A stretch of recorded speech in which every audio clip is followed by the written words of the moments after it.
Buenas tardes, Alberto. Hola, buenas tardes a todos, ¿cómo están? Yo invité a muchos colegas del interior que tenían mucha inquietud también, deben estar en el YouTube. La comunicación, lamentablemente, en algún momento salió como 16 horas. Yo también cambié el horario cuando me avisaron, que era a las 14.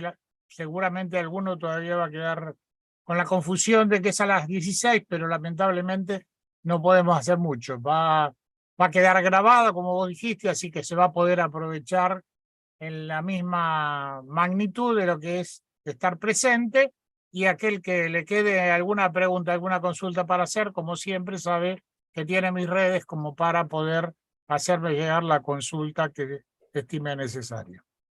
Veo que somos bastantes acá del chat, ya hay 50 participantes y bueno, no sé el YouTube lo que vos tenés por ahí de gente participando. Y bueno, como vos dijiste, el tema alquileres. Yo pondría alquileres solamente, porque lo dividimos en dos partes. Uno es la modificación del Código Civil y Comercial, que eso es un tema que no se puede resolver así nomás, tiene que ser a través del Congreso, y la modificación de la 27.551 en los artículos que quedaron subsistentes y que están aplicándose. Entonces, en principio hay que tener en claro que lo emitido por dos abogados, llámese el ministro de Economía y el señor presidente de la Nación, que en su momento habló de derogar la ley, cosa que no es posible.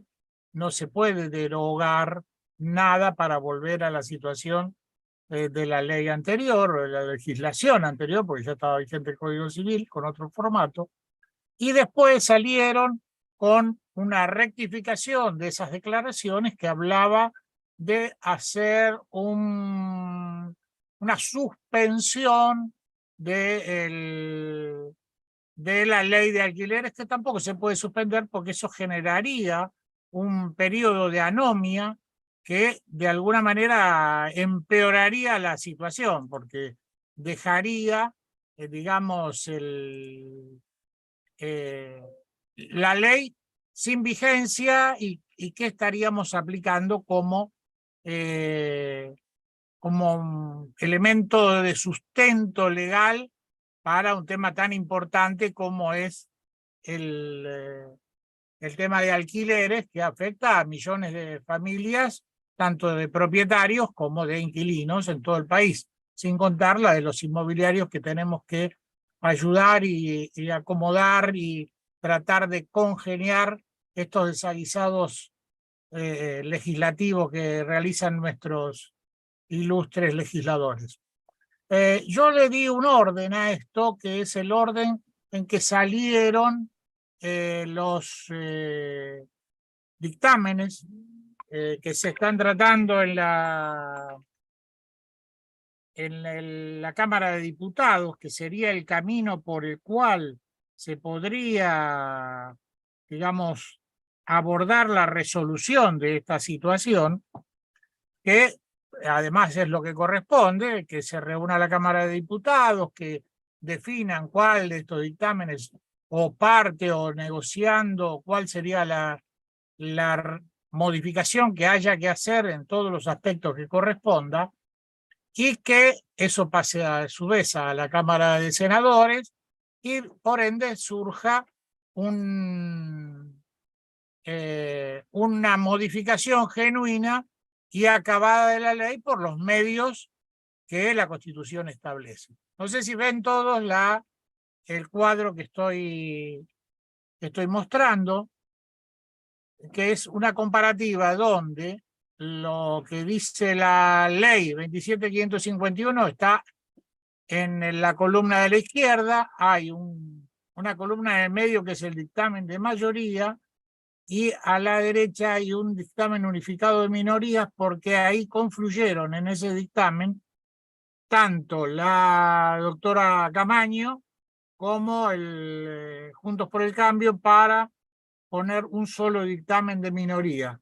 El de mayoría es del Frente de Todos.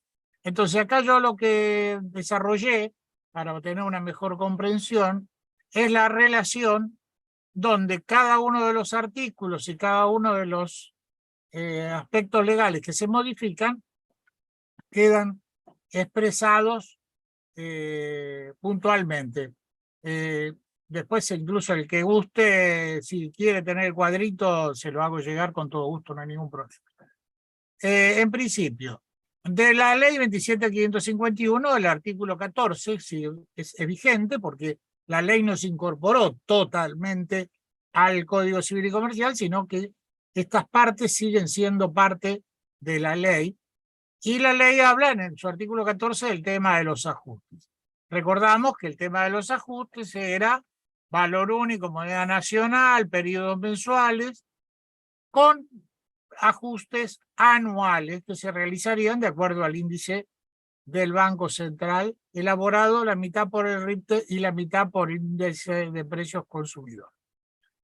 Entonces, acá este artículo, el Frente de Todos, plantea una propuesta de que la aplicación del índice constituye el ajuste anual máximo permitido, pudiendo las partes de común acuerdo pactar ajustes menores. Y esto es una propuesta por parte del Frente de Todos que no modifica, sino es un agregado al mismo artículo. En el caso del otro dictamen que tenemos en la derecha, habla que en los contratos de locación de inmueble de carácter habitacional se fijará de la misma manera, pero los ajustes pueden ser de diferente periodicidad, entre los 3 y los 12 meses, para ir armando actualizaciones. O sea, 3, 5, 8, 6, lo que sea, de acuerdo a las partes. Entonces, eso es un aspecto que sí modificaría y que es uno de los aspectos que, por ejemplo, nuestro colegio profesional y el COFESI también lo plantea, modificar los plazos del ajuste, porque un año con una inflación de arriba del 100% es un periodo muy extendido. Y aparte, plantea que a los fines de los ajustes se pueden utilizar otros índices de precios, que puede ser índice mayorista, salarios, o la combinación de algunos de esos índices según las partes acuerden. Acá no habla de que sea un máximo, ni mínimo, ni nada por el estilo, sino lo que las partes acuerden en cuanto a qué otro tipo de índices es aplicable. Y acá tenemos la parte de que el periodo de ajuste sea inferior al periodo anual. En el artículo 16, de la 27.551, el dictamen de la mayoría del Frente de Todos pide o incorpora un párrafo que habla que el corredor o martillero público que interviene en o para la celebración de un contrato de locación de un inmueble con fin habitacional tiene la obligación de declararlo ante la Administración Federal de Ingresos Públicos. Primero, que esto sería una carga, por un lado, y segundo, porque como no tenemos una incumbencia definida como absoluta, no tenemos obligación de intervenir en todas las operaciones ni de alquiler ni de venta, cabría la posibilidad de que, como nosotros tenemos la obligación de hacer esto, la gente empiece a llevárselo a otros profesionales, como los abogados y los escribanos, porque ellos no tenían obligación de declararlo en la Administración Federal de Ingresos Públicos. Juntos por el Cambio y la doctora Camaño no incorporan ningún tipo de modificación a este artículo. El Frente de Todos agrega un par de párrafos más a este artículo que se refiere, por ejemplo, en el bis, que los contratos de locación con título habitacional, las cláusulas y contenidos contrarios o que vulneren las disposiciones de la presente ley, del Código Civil y Comercial y de las normas complementarias, se entenderán siempre de la forma más favorable a la parte locataria, y ésta tiene derecho a resolver el contrato sin abonar indemnización. Esto es atento a toda la normativa, los articulados extraños y esotéricos que alguna gente mete en los contratos, y no contradice, simplemente que ratifica algo que ya está en el propio Código Civil y Comercial. Simplemente que para que esto sea de esta manera, hoy día tendremos que recurrir a un juez que dictamine esta situación, ¿no es cierto? Pero bueno, acá lo hace que además tiene la posibilidad de resolver el contrato sin abonar indemnización, con lo cual es un tema que agregaría una complejidad más. Por el otro lado, toda publicidad en cualquier medio o plataforma que incluya precio de locaciones de inmuebles con destino habitacional debe realizarse en moneda nacional, quedando prohibida cualquier publicidad en contravención a la presente ley, al Código Civil y Comercial, a la 27.551 y normas complementarias.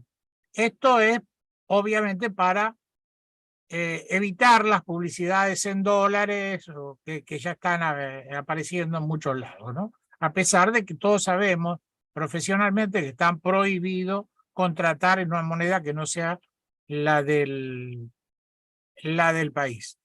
Y agregan un artículo 16, el cuarto, que el Poder Ejecutivo de la Nación debe crear un registro público de contratos de locación con destino habitacional. El registro debe ser de acceso público y consignará la jurisdicción de los inmuebles, precio del canon locativo y fecha de inicio de cada contrato. Esto me parece que es un extemporáneo y excesivo y va en contra de la libertad de contratación porque está generando un nuevo registro con toda una nueva burocracia, con todo, y que ese acceso sea público a los efectos de qué, a quién serviría, con qué destino, no queda claro.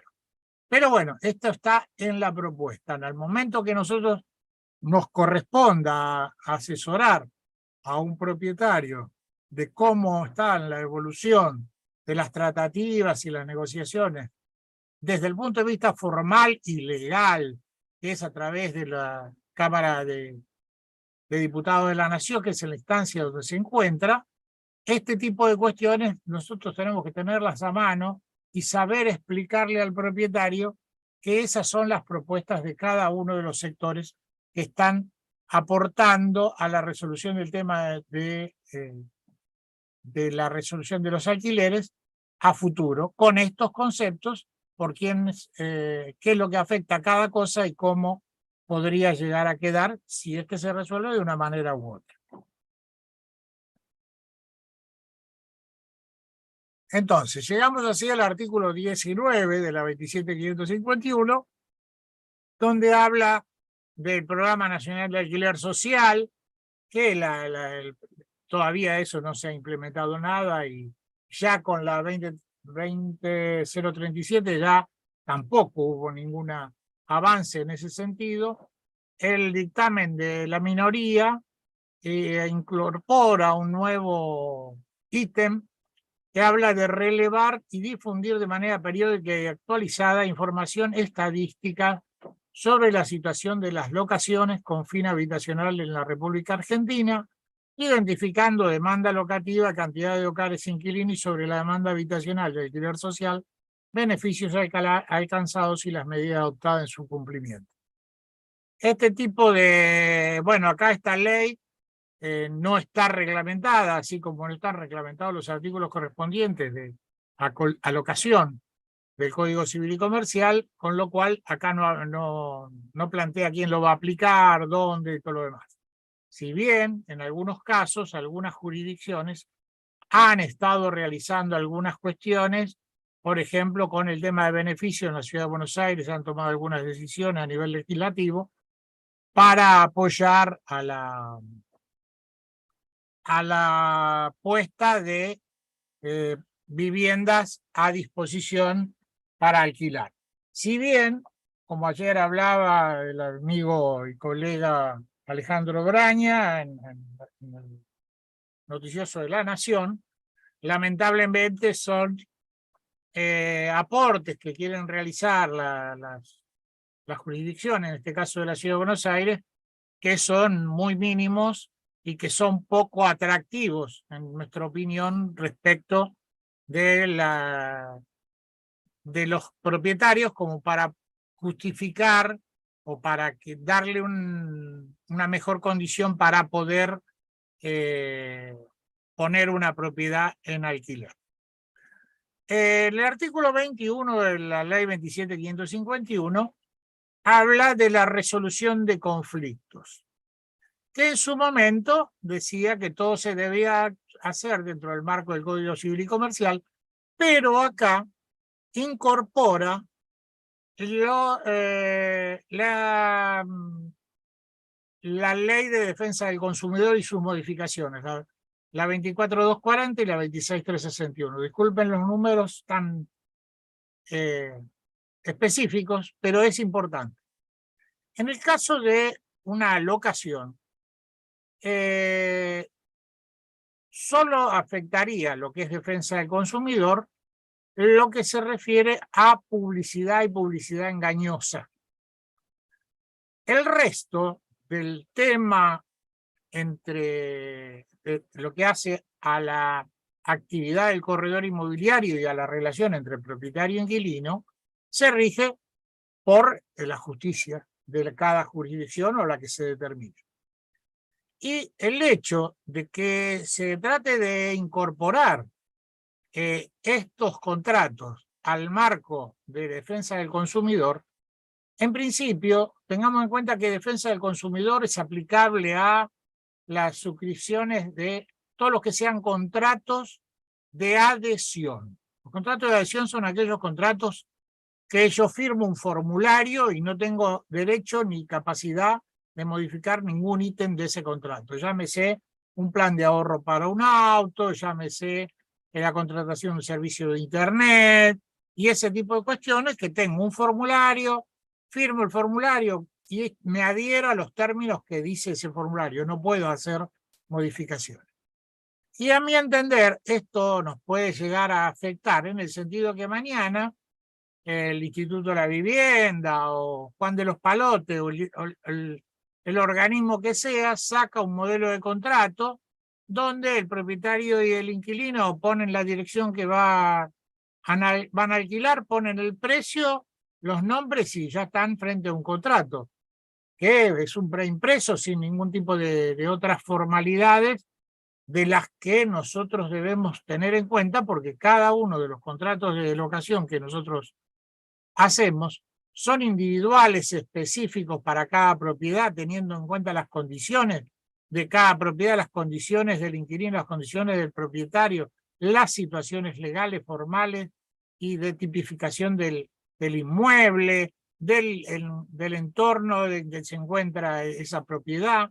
En fin, requiere de que cada contrato de alquiler que nosotros realizamos sea individual, único, y si bien podemos usar algunos modelos, es específico para la situación y circunstancia que nosotros estamos tratando.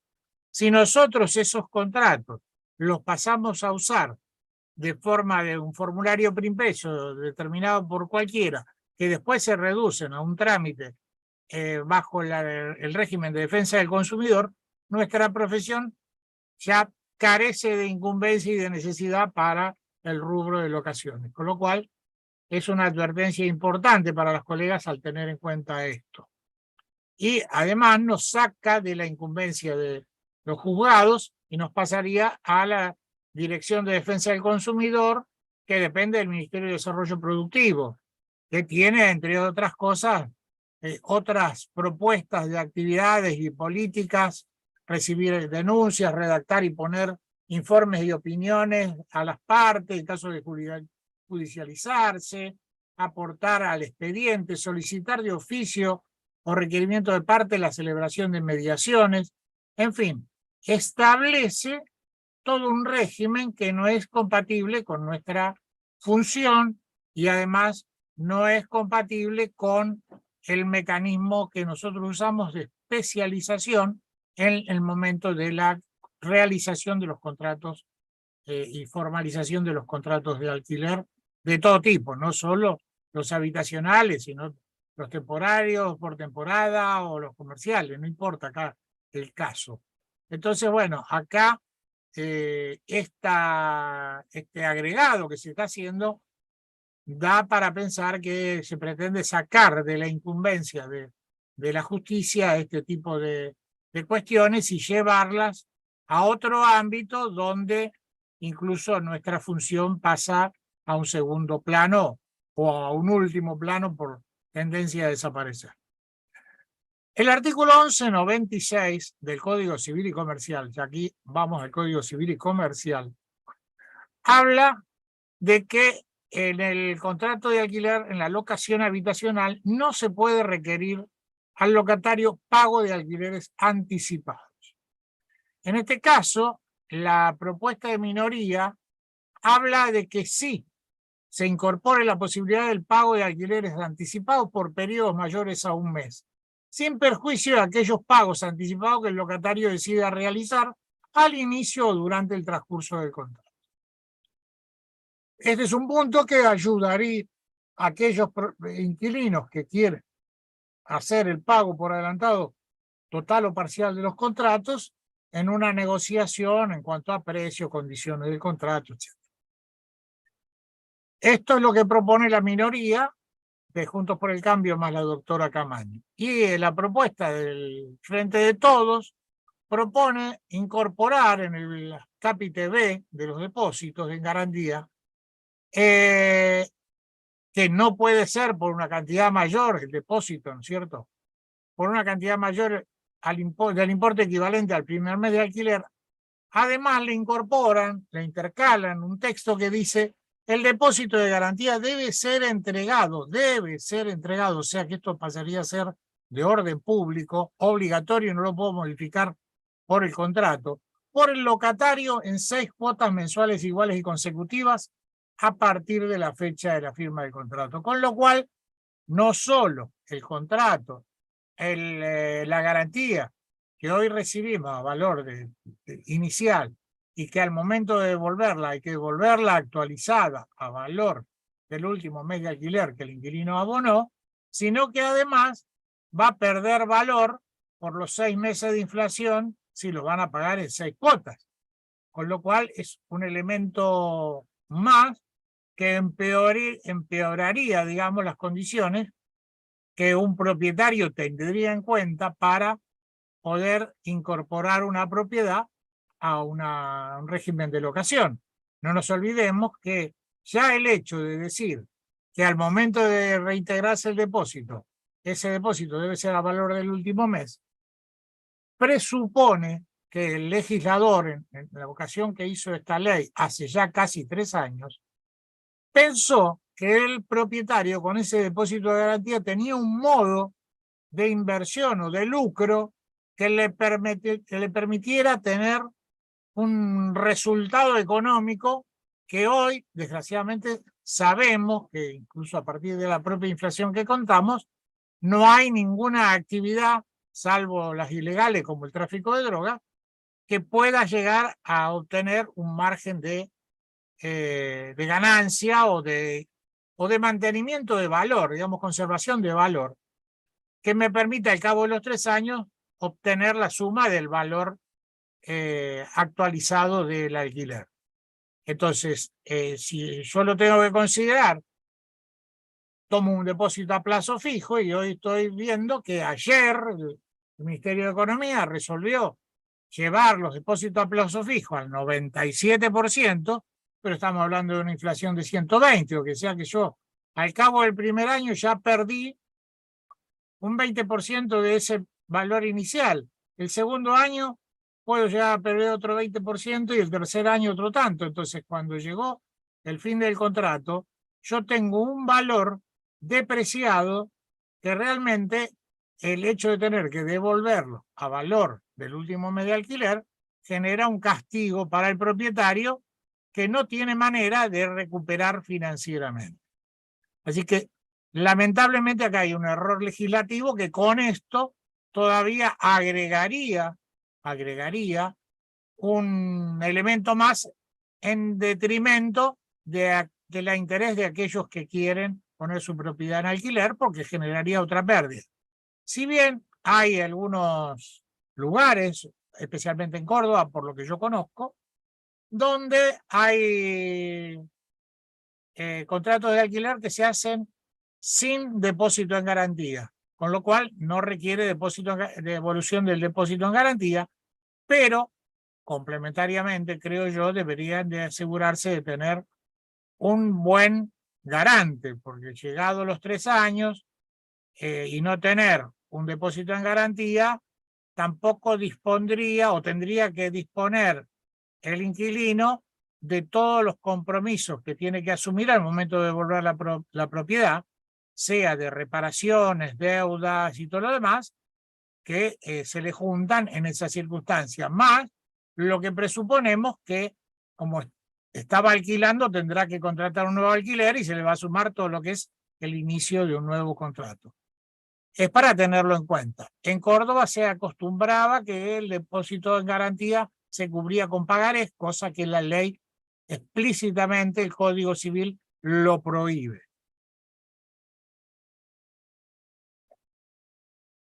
Bueno, vamos a hacer rápidamente todos estas cuestiones para ir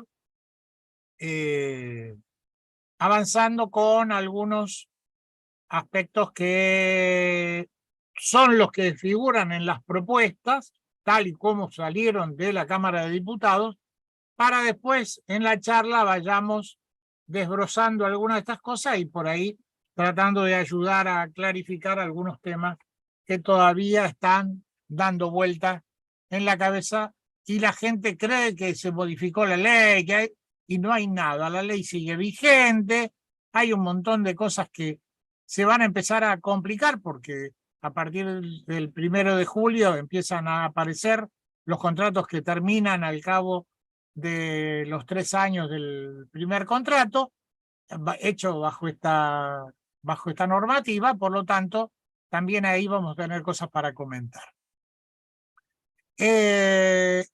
Yo acá puse el artículo 1198 como un tema para considerar y tenerlo en cuenta, porque no fue modificado, pero hay que tener muy en cuenta el segundo párrafo de este artículo, donde habla que el locatario puede renunciar al plazo mínimo en caso que esté en tenencia de la cosa. Estar en tenencia de una cosa puede ser en diferentes caracteres. Puede ser porque estaba alquilando y se le termina el contrato. Puede ser porque esté en tenencia por algún motivo, por préstamo, por lo que sea, o por un comodato. Esas circunstancias me permiten a mí decir que a pedido del locatario yo puedo hacer un nuevo contrato con un plazo, por ejemplo, de 1 año.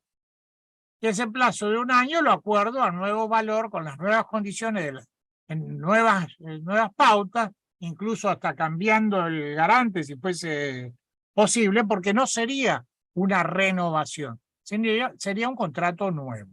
Esto tiene aparejado por el otro lado que también vamos a reducir nuestros honorarios en cada intervención, pero bueno, es la forma de asegurar, si yo hago un nuevo contrato para alguien que tenía un alquiler de 3 años, que era un buen inquilino, y me interesa mantenerlo, negociar para incluir en base a esta cláusula un plazo de 1 año con un nuevo valor y dentro de 1 año habrá que ver si esta legislación se modifica o no, y en todo caso se podrá hacer, como está en tenencia, vuelvo a repetir, podrá hacer un nuevo contrato de vuelta por otro plazo de 1 año en virtud de la situación de esa circunstancia.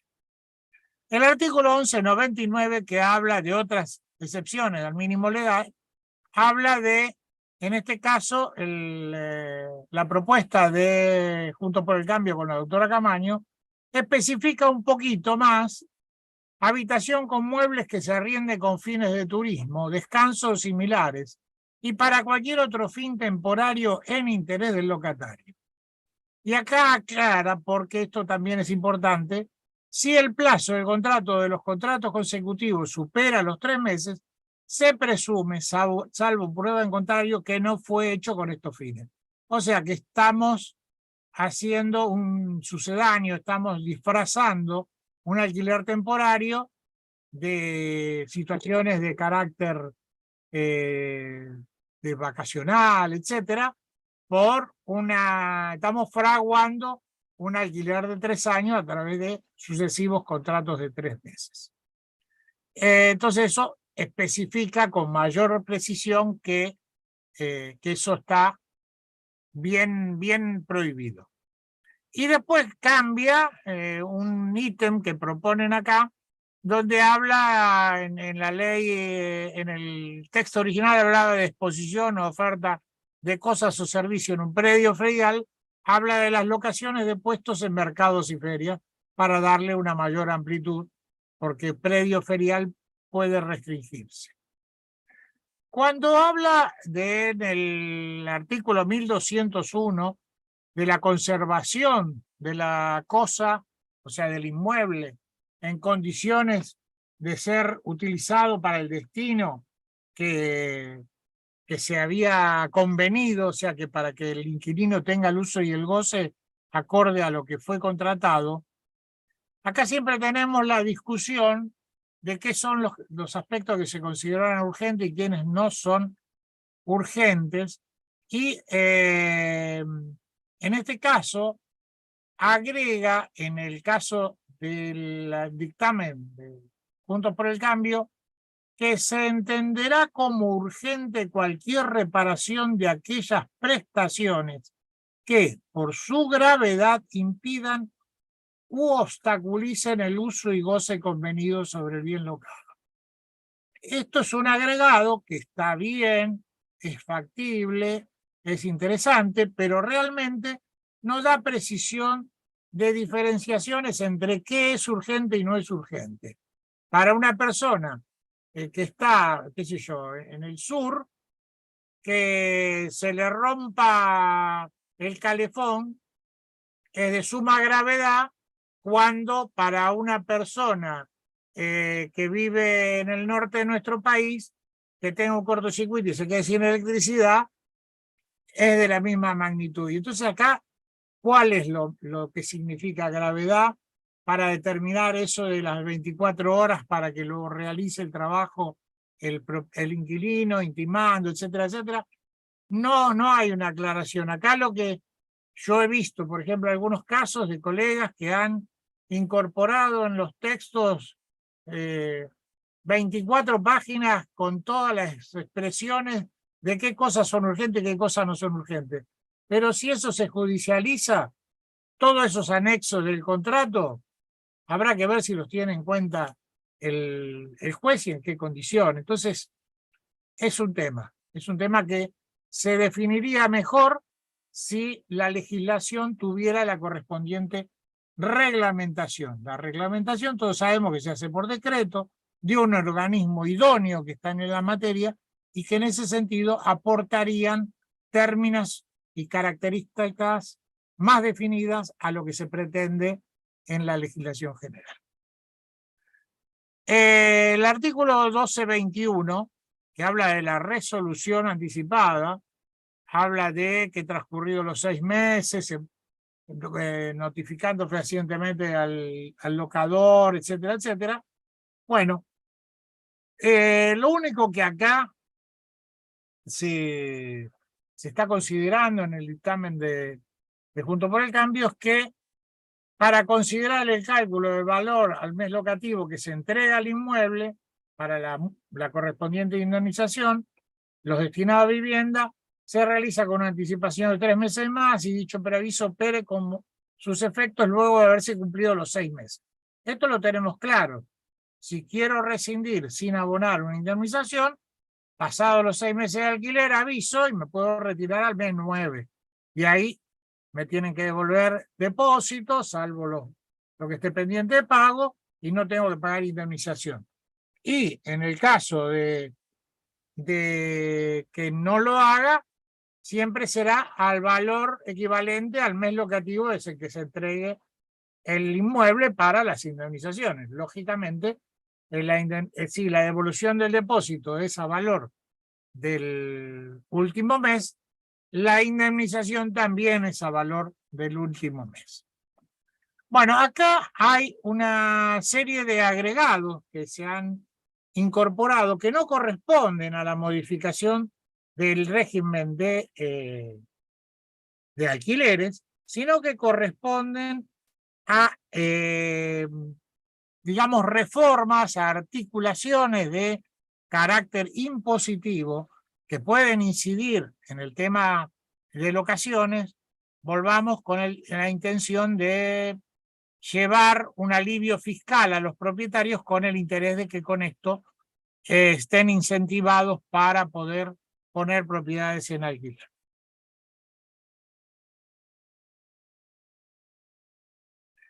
Por ejemplo, el caso del monotributo. En el monotributo hablan, que es el régimen simplificado del artículo 2, habla del tema que el monotributo permite solamente 3 actividades simultáneas. Por ejemplo, mi caso, yo soy corredor inmobiliario, soy productor de seguros y supónganse que tengo un punto de venta libre. Ese punto de venta, hoy, si yo alquilo una propiedad, sería mi punto de venta. Ahora, si tengo 2 propiedades para alquilar, ya me tengo que salir del régimen de monotributo. Entonces, una de las cosas es que sean considerados dentro de un solo ítem. O sea que si yo tengo el punto de venta 1, el punto de venta 2 en uso por mis actividades habituales, el punto de venta 3 sea alquileres, y ahí dentro pueda tener 1, 2 o 3 alquileres, siempre y cuando estén registrados en el AFIP. Y lo mismo están planteando en el caso del Frente de Juntos por el Cambio, con diferentes palabras, pero es la cuestión de evitar que un monotributista que tiene otras actividades y que agregue propiedades, o que pueda tener más de 3 propiedades, tenga que estar como responsable inscripto, y entonces de esta manera se pueda mantener dentro del monotributo. Otro de los aspectos que agregan habla de beneficios en la ley de 27613, que quedan comprendidos entre el presente régimen los inmuebles usados que sean afectados por un plazo no inferior a 12 años a la locación con destino exclusivo casa-habitación del locatario y su familia, siempre que dicho contrato de locación se encuentre registrado. Este es otro supuesto beneficio fiscal, que creo que esto es impuesto a las ganancias. Y en el impuesto de bienes personales, lo mismo. Cuando se tratan de bienes destinados a locación con destino habitacional, no estarán alcanzados por el impuesto cuando su valor esté de acuerdo a las normas de esta ley, resulten iguales o inferiores al importe indicado en la ley. Y por el lado de Juntos por el Cambio, habla que un párrafo que dice: los inmuebles destinados a locación para casa-habitación con contrato debidamente registrado, cuando el valor de cada uno de ellos sea igual o inferior al monto establecido en el segundo párrafo del artículo 24 de impuesto de bienes personales, sean exceptuados de este pago. La gente Juntos por el Cambio agrega también otra exención impositiva donde plantea que el impuesto a los débitos y créditos bancarios, aquella ley que fue por única vez allá por el 2001, que los créditos de débito bancario en caja de ahorro o cuentas corrientes bancarias utilizadas de forma exclusiva para las operaciones inherentes a la actividad de locación de inmuebles con destino casa-habitación, cuyos contratos se encuentren debidamente registrados conforme a la reglamentación, queden exentos del pago de estos créditos y débitos bancarios, que es el 1,2% del dinero que pase por una cuenta bancaria. Así que bueno, esta es la reseña de donde hoy estamos parados sobre el aspecto de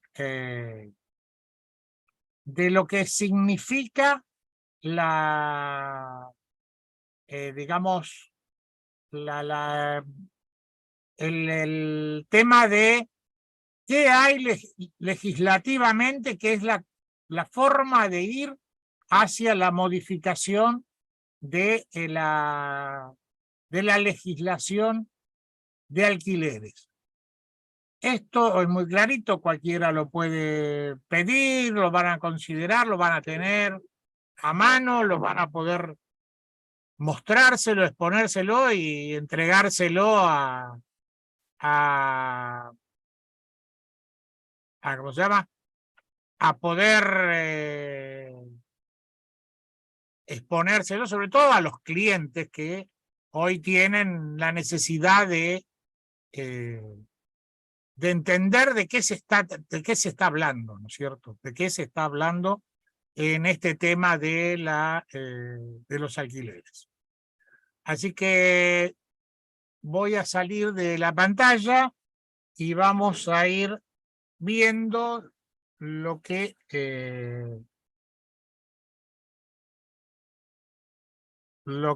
tiene Claudia para poder consultar y para poder charlar. Segundito. Hola. Alberto, en los casos de alquileres temporarios, los estudiantes que quieren alquilar por un año y no tienen garantía me ofrecieron alquilarlo por un año con seguro de caución preaprobado para ese plazo desde una aseguradora. El dueño está de acuerdo y tiene certificado de alumno regular que me garantiza como intermediaria no comprometerme a matrícula. Si esa persona estudia 4, 5, 6 años, ¿cómo puedo explicar a los dueños que no es legal, ya que les dije que la finalidad no es suficiente para justificarlo? Mirá, yo entiendo, no sé cómo se llama, Mario, Marina, no sé cómo salen las 4 letras primero. Primero que no es alquiler temporario, estaríamos hablando de un alquiler por tiempo determinado, porque puede ocurrir, por ejemplo, ahí ya estaríamos encuadrados dentro de los alquileres que corresponden a una persona que viene a hacerse un tratamiento oncológico por 8 meses, un estudiante que viene a hacer un posgrado por 1 año y medio, o una persona que viene a trabajar con un contrato porque es ingeniero en petróleo y viene a hacer un estudio de las piedras que extraen del hígado de la ballena. Y entonces ahí tenemos contratos que se ajustan a los plazos determinados, o sea que empiezan y terminan. No tiene sentido la duración del contrato por 3 años, con todas las complicaciones, los costos que eso implica, si tengo un motivo que me lo determina en forma específica. El hecho de que en el caso de un estudiante yo pueda hacerle con un certificado de estudio de alumno regular de la carrera que está cursando el 2º año, yo puedo hacer un contrato por 1 año, porque yo no sé si al cabo de ese 2º año esa persona puede volverse a su provincia porque consiguió una vacante, hizo la equivalencia. No está mal, no hay ningún compromiso y está bien siempre y cuando yo respalde en el contrato que diga que en la parte del plazo, este contrato se realiza por el plazo determinado de 1 año en base al certificado de estudio de la universidad tal que se adjunta al presente como parte integrante del mismo, de acuerdo a lo que es un contrato por menor tiempo de los 3 años justificado en esto. Así que eso se puede hacer perfectamente, no es un problema, pero no estamos hablando de temporario, estamos hablando de un alquiler por tiempo determinado. Esto no quiere decir que tomando después lo del artículo 1198 que hablábamos antes, el 2º párrafo, yo cuando termine ese contrato no le puedo hacer un contrato nuevo ya teniendo en cuenta el artículo, el párrafo que dice que si está en tenencia de la cosa, puedo hacer uso a pedido del locatario, siempre poniendo en el párrafo correspondiente que a pedido del locatario este contrato se realiza por un plazo menor y hacer un contrato por 1 año más. Eso ya después me facilita, siempre que ese artículo mantenga inalterable ese párrafo, a nosotros nos facilita muchísimo, hay que tenerlo muy en cuenta, desgraciadamente tiene sus contingencias, porque nosotros en vez de hacer un contrato por 3 años y cobrar un horario por 3 años, vamos a cobrar de a uno. Y tendremos que negociar todos los años, hacer una tasación todos los años del valor locativo. Pero es una modalidad que nos permitiría soslayar la cuestión del ajuste anual y cada periodo hacer una nueva negociación de ese nuevo contrato. Pero siempre tenés que partir de algo previo que esté ajustado a la normativa para que no se te vuelva en contra. No sé si soy claro. Bueno, María Florencia fue respondida. Ahora Sofía nos dice qué va a pasar cuando se terminen los contratos ahora en julio. Bueno, una de las cosas que va a pasar es que se van a tener que, si el propietario piensa seguir alquilando, primer punto, ¿cierto? Que el propietario intente seguir alquilando esa propiedad en términos habituales, normales y dentro del marco de legalidad. Si eso es así, nosotros tenemos la posibilidad de asesorarlo para que, si el inquilino nos interesa, al propietario le interesa, hacer lo que yo denomino una nueva tasación a valor de ese momento, no por el ajuste que venía arrastrando del índice del Banco Central, sino una nueva tasación, porque pudo haberse complicado la situación fiscal del locador, que en este caso nosotros tenemos que tenerla en cuenta para saber cuánto le va a quedar en mano al propietario. O sea, nosotros vamos a ver, si bien eso se lo va a decir el contador por una cuestión de incomprensión, nosotros tenemos que darle una idea de que, señor, usted si esto lo tiene que hacer esto, tiene que hacer esto, y le va a quedar en mano tanto dinero. Entonces, bueno, haremos una nueva evaluación de esa propiedad y negociaremos dentro de un marco de un nuevo contrato por un año, en base al artículo 1198, segundo párrafo, que por estar en tenencia, según el contrato vigente hasta el día anterior de celebración de vigencia de este, se hace por un plazo menor de acuerdo a una solicitud del locatario. Y eso es la mejor forma de solucionar la situación, por lo menos por un año. Después veremos si estos proyectos que yo planteé en algún momento se tratan, en algún momento se llegan a resolver de alguna forma, para arriba, para abajo, peor o mejor, y bueno, después habrá que ver cómo queda, pero nosotros nos mantenemos dentro de un marco acorde a la legislación vigente. Dejémonos de pensar en cláusulas esotéricas, raras, traídas de los pelos, incluso porque hay algunos profesionales y otros no tanto, que dan cursos diciendo cómo hacer un contrato en dólares, cómo hacer un contrato por menos de 3 años, cómo hacer... Que si todo eso estuviera enmarcado y fuera tan sencillo y no corriéramos ningún riesgo de que eso se judicialice y además que el juego nuestra matrícula, lo estaríamos haciendo desde el colegio profesional. Me parece que es elemental. Por lo tanto, no nos enganchemos en esas soluciones facilistas que no son tan así. Entonces, marco legal tenemos. Así que bueno, podemos avanzar con lo que está dentro del marco de la legalidad, explicando, asesorando bien a las partes y al propietario, así que ya podemos, digamos, trabajar de una manera más o menos normal, pero lógicamente hay que poner de vuelta la maquinaria en acción y tomarnos el trabajo de hacer una buena tasación de valor locativo. El valor locativo ya no es como el valor de venta, ni tampoco es la regla de los 5 dedos oscilantes. No es el masomenómetro, ni es lo que están pidiendo los de alrededor, ni lo que están saliendo en las publicaciones. Tengo que ponerme a hacer los numeritos y dilucidar claramente para poder explicarle al propietario cuánto va a quedarle de lo que ese valor nominal que vamos a poner, y ahí tendré en cuenta qué está pasando con el mercado en ese marco y cómo tener en cuenta también si tengo un buen inquilino y me conviene mantenerlo con lo cual es un ingrediente también para agregar a este combo que tenemos que analizar, ya te diría ya, ahora, a principios del mes de junio, para poder saber qué va a pasar a partir del 1 de julio para aquellos que tienen que hacer un contrato nuevo porque se les vence el 30 de junio, ¿verdad? Así que bueno. Clarísimo, clarísimo, Alberto. Entonces ya está Y respondida siempre queda la Erika. posibilidad que aquel que tenga dudas, sabe mis redes, me buscan y me van a encontrar. Bueno, vamos a No para responder pelear, un pero sí poquito más, ¿no? para charlar. Erika, creo que está respondida bien lo de que entonces la ley sigue vigente, tal cual Sí, a lo sí, que sí, viene sí. sosteniéndose. Claudio dice, ¿creen que la modificación se haga este año? Bueno, eso es algo que ya lo explicaste y demás. Otro, Mónica, dice, si los dueños no declaran sus alquileres, ¿qué hacemos?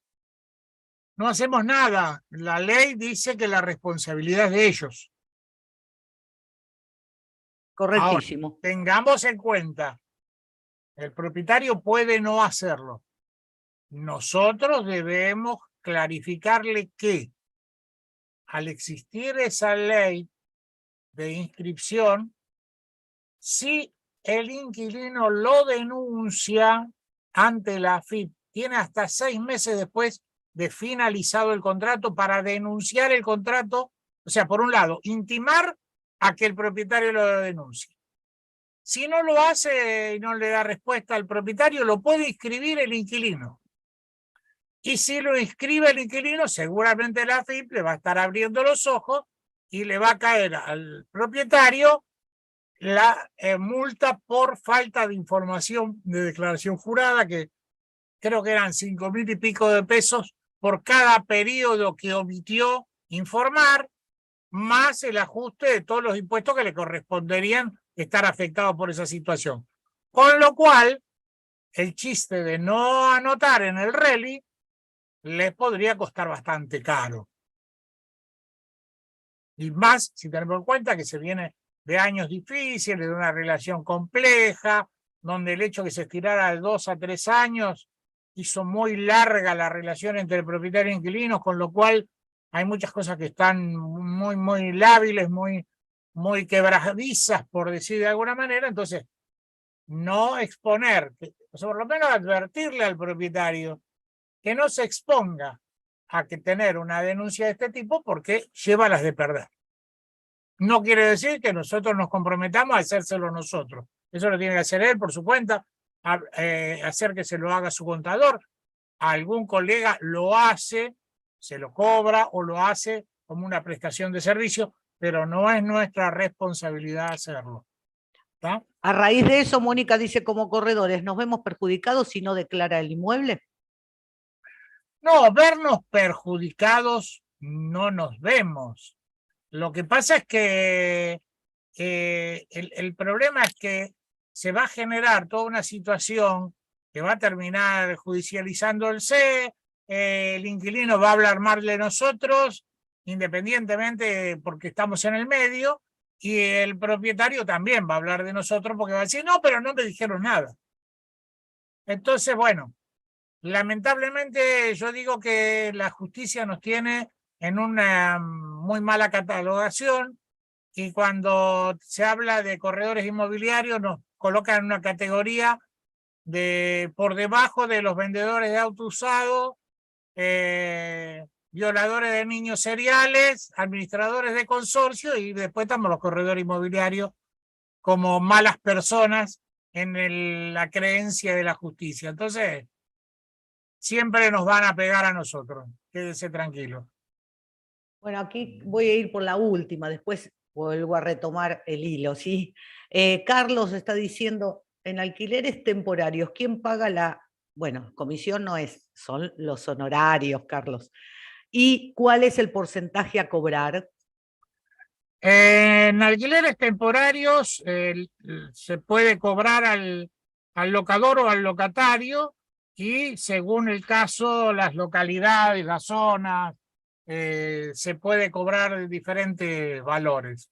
Eso yo lo que les diría que lo viesen a nivel jurisdiccional, porque yo me hago la idea que estamos hablando para todo el país, pero creo que lo conveniente es evaluar en cada lugar. Yo pienso que en Villa Carlos Paz tiene un valor, en Colón Entre Ríos tiene otro valor, en Mar del Plata otro, y en Capital Federal otro. Que por ahí, si es en Nordelta, tiene otro valor. Y todo es parte de la negociación entre los sistemas que hay de cómo se manejan los alquileres temporarios, que son un subrubro, digamos. Estamos hablando básicamente hoy de lo que afecta a lo habitacional permanente. Así que bueno, es otro. Analicémoslos un poquito más, pero por separado para no mezclar los temas. Nosotros sabemos que, por ejemplo, acá en la ciudad de Buenos Aires, la ley 5859 nos obliga solamente a cobrar honorarios al locador. Y en provincia de Buenos Aires, si bien ahora hubo un proyecto de que se hiciera de la misma manera, fue rechazado en el Senado de la provincia, pero hay provincias como Río Negro que tienen la ley de que solo se cobra al locador. Ojo con eso porque pareciera ser la modalidad que se viene. Convengamos una cosa, aclaro. Desgraciadamente, no desgraciadamente, porque la lógica de lo que es una prestación recíproca, ¿no es cierto? Acá tenemos dos partes. Cuando eso ocurra, que lo tiene que pagar el propietario, va a quedar incluido entre el valor del alquiler, por lo tanto va a pasar como pasó en Buenos Aires, que los alquileres aumentaron, punto. Siempre va a estar cargado dentro del costo del servicio. Es lo mismo que nada es gratis. Cuando te dicen envío gratuito, sí, pero porque pagaste un 3% más el valor de venta del producto que estás comprando. Siempre alguien lo paga, no es gratis nada. ¿Está? Perfecto, estoy leyendo un poquito porque algunas se reiteran, sí, hablamos de los alquileres temporarios acá, voy a hacer una consulta hablando sobre, Guillermo nos dice, ¿y estarán exentos de ingresos brutos y ganancias los alquileres temporarios? Porque me imagino que se refiere a las nuevas. Claro, pero no lo sabemos. Ciudad. Lo que estamos hablando acá es de alquileres de carácter habitacional. Concretamente, el temporario no es considerado, es una de las excepciones de la regla porque sería máximo 90 días. Entonces, otro tipo de negocio, por decir de alguna manera. Lo mismo que los comerciales son otro tipo de negocio. Cada uno tiene un tratamiento impositivo, legal y hasta jurisdiccional distinto. Nosotros en la jurisdicción de la Ciudad de Buenos Aires, ingresos brutos se paga para alquileres hasta determinado monto, que lo establece todos los años el Código Fiscal. Pero hay otros lugares donde pagan impuestos de sellos y hay otros lugares donde no pagan nada. O sea, ese tipo de afectaciones es para tener en cuenta en cada caso en particular, y estamos hablando de habitacionales de largo plazo, familiares, digamos, no temporarios. Bien. Acá Emanuel está haciendo una consulta, quiere consultar sobre las leyes que aprobó el gobierno de la Ciudad de Buenos Aires sobre la exención de la ABL y de ingresos brutos. Dice que leyó la noticia en varios portales, pero no encontró ninguna información oficial. ¿Nos podés ampliar sobre ese tema? Sí, en el caso para el incentivo de la renta. Sí, están, bueno, el gobierno de la ciudad sacó un régimen de garantía fácil, que le llaman, donde se bonifica a los locatarios de hasta el 70% del valor de los seguros de caución que contraten. Esto lo hacen a través del IBC y eso lo pueden controlar o verificar a través de las páginas del gobierno de la ciudad, del IBC. Lo de la norma del ABL, el ABL que nosotros consideramos ABL acá en la ciudad de Buenos Aires, yo me refiero a esto en particular porque tiene sus cuestiones. Lo que nosotros recibimos como boleta de ABL, la que viene en blanco impresa en verde, en realidad es el servicio de alumbrado, barrido y limpieza más el impuesto de contribución territorial. Yo no leí todavía, porque no sé si está publicado en el boletín oficial de la ciudad, eso es lo que habría que ver, qué es lo que se exime, porque en principio la contribución territorial, de acuerdo al régimen de alquileres general, es a cargo del propietario, porque es un impuesto sobre la propiedad. ¿Está? Es lo mismo que el inmobiliario en la provincia de Buenos Aires. Es un impuesto sobre la propiedad. Que al momento de hacer la tasación locativa, yo lo tengo que considerar como un quebranto por parte del propietario. Ahora, el ABL, que sería el otro 50% aproximadamente del valor que viene en la boleta, ¿van a bonificar esa parte? ¿Qué es lo que van a bonificar? No está claro. No está claro. Entonces, bueno, esperemos que surjan las normativas específicas y lo iremos dando a conocer. De todas Sí, sí. maneras, no veo que sea un gran beneficio, porque hoy yo estoy hablando de un departamento, vamos a tomar un ejemplo más o menos, de 2 ambientes, que paga 2.000 pesos de este ABL, que es mitad ABL y mitad impuesto. ¿Cuántos son? 12.000 pesos al año de devolución. ¿Qué incentivo va a significar para el propietario alquilar por una diferencia de 12.000 pesos? Con el riesgo que en este contexto de alta complejidad de las relaciones, por decirlo de alguna manera, no tenemos resuelto algo que sería, pero totalmente pertinente y absolutamente necesario, es tener resuelto el proceso de desalojo express, por falta de pago, por supuesto, ¿no? Si tuviéramos una ley de desalojo express, como corresponde, como ocurre en la gran mayoría de los países del mundo, que después hay gente como los agrupados y amontonados, digo yo, que dicen, porque en Europa, sí, pero tienen un desalojo que en una semana el inquilino que no paga se tiene que ir. Entonces, sería muy diferente. Entonces, no me importaría tanto el beneficio de que me den 12.000 pesos por año por un departamento de 2 ambientes, pero yo puedo contratar un alquiler tranquilo porque sé que voy a tener una legislación que yo en 30 días me desalojaron al inquilino, y no que me van a poner chicanas legales, que me sacan el cartelito de la puerta, que me cambian el... Y cada uno de esos trámites me lleva y lleva y lleva y lleva, y resulta que hay desalojos que tardan 3, 4 años para gestionarse sin pensar nada más en el costo de las deudas acumuladas, etcétera, etcétera. Entonces, yo creo que son decisiones, digamos, de campaña.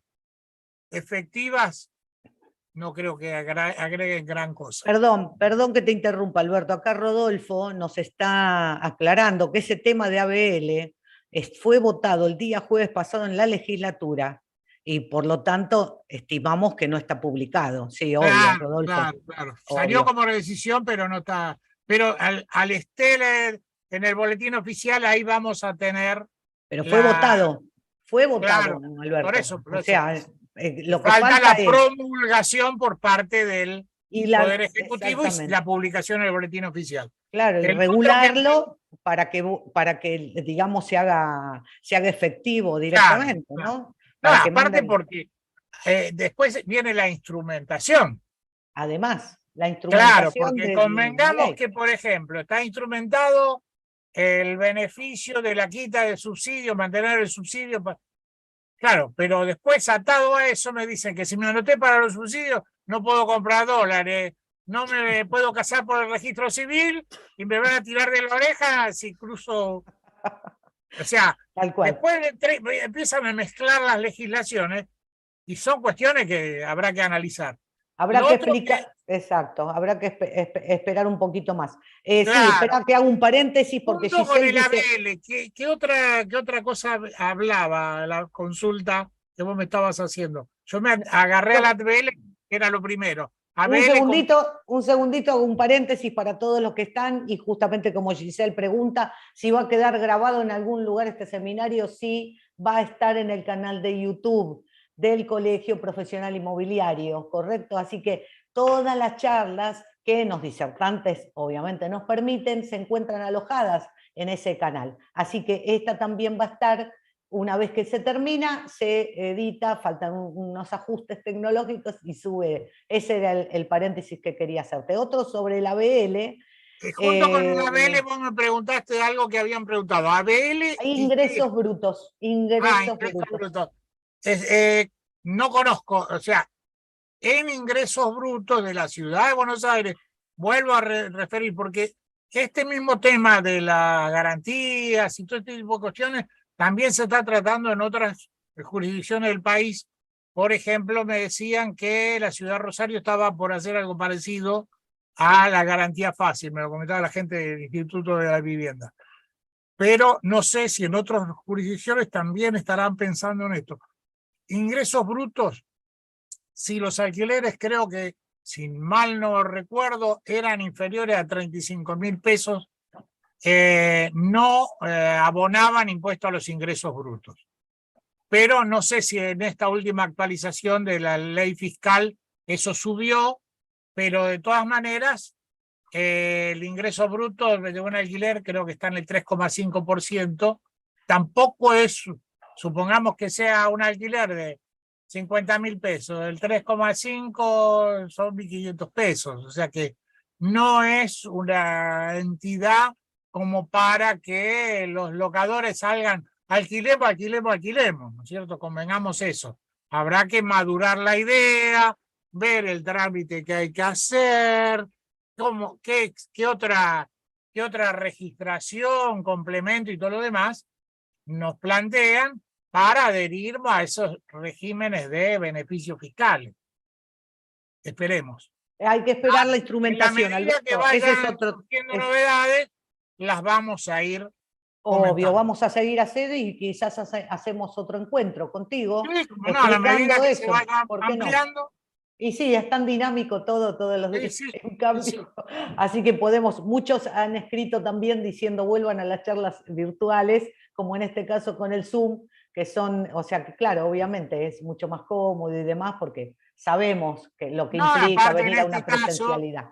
hay mucha gente del interior que también se ha sumado a través de YouTube, que bueno, creo que le resulta útil. Por eso yo Por señalo supuesto. que yo me refiero a lo que es Ciudad de Buenos Aires, después cada cual tendrá que tomarse el trabajo de averiguar qué pasa en su propia Pero jurisdicción. estamos hablando de una ley que es nacional, de alcance nacional, así que Claro, viene bien a todos los corredores de todo el país. exacto, ¿Sí? tal Así cual. que bienvenidos también y los saludamos desde aquí, desde la ciudad. Una consulta, mira, Luis María nos saca un poquito de este tema y dice, ¿los consorcios que alquilan la portería es legal? Sí, es legal, pero tiene sus implicancias. Primer punto, debe de ser aprobado por una asamblea, Claro. porque es un bien común.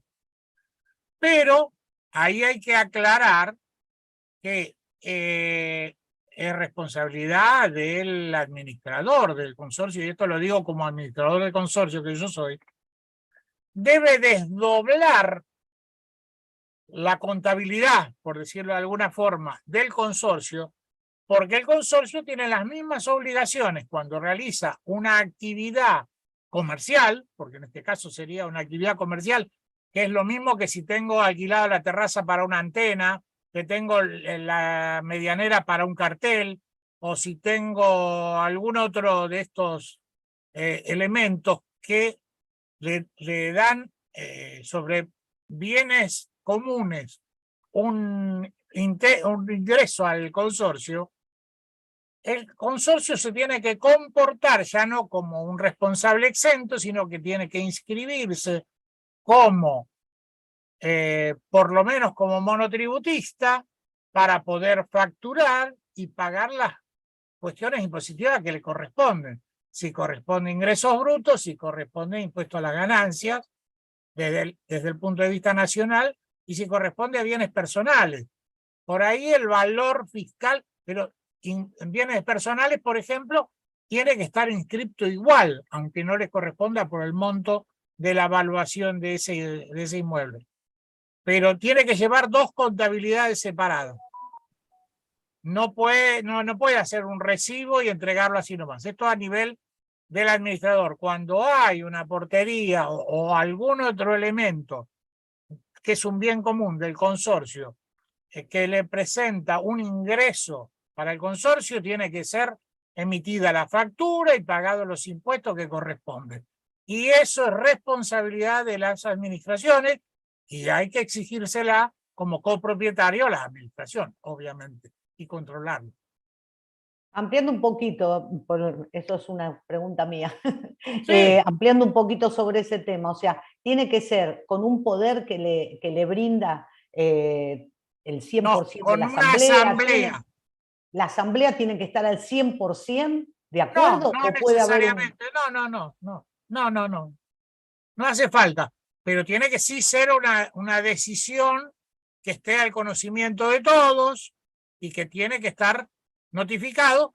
Y además, por el otro lado, corresponde, porque además tiene hasta un tratamiento impositivo que hasta ese momento el consorcio no tiene. O sea que tiene dos parámetros diferentes y va a verse reflejado de dos maneras distintas, ¿no es cierto? Perfecto, y el poder se le tiene que extender la asamblea a el La administrador asamblea, para la poder armar el administración. contrato. Claro, sí, porque el administrador es el representante legal del consorcio, por lo tanto es el que está habilitado para firmar los contratos y los compromisos que asuma el consorcio. Excelente. Bueno, gracias, Alberto. Así. Acá me puede unir porcentaje diario del monto de alquiler, cobran de interés punitorio al incurrir en mora para poder dejarlo establecido. A ver, vamos a volverlo a leer de Carlos. Ya lo entendí. Bueno, así que, pero para todos lo están leyendo también, pero Los por las dudas. intereses pues se cobran por atraso en el pago. Primer punto. ¿Desde qué fecha se cobran los intereses cuando hay que calcularlos por atraso en el pago?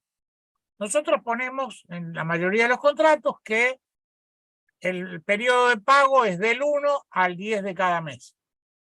El contrato de alquiler se paga por mes adelantado, que es desde el 1 al 30 de ese mes.